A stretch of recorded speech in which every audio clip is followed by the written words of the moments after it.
ninarejeshwa tena kwa neema yako Baba. Ulichovunjika ndani wewe wakijenga upya. Ninasimama imara, si kwa nguvu zangu, lakini kwa upendo wako ninarejeshwa tena.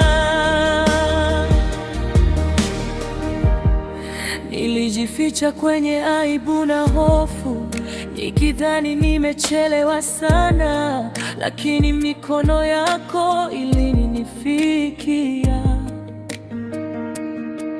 ikaniambia bado nina nafasi. Hukunikataa, hukunigeuzia mgongo.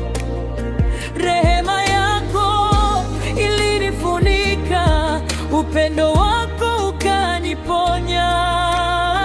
Ninarejeshwa tena kwa neema yako Baba. Ulichovunjika ndani wewe wakijenga upya. Ninasimama imara, si kwa nguvu zangu, lakini kwa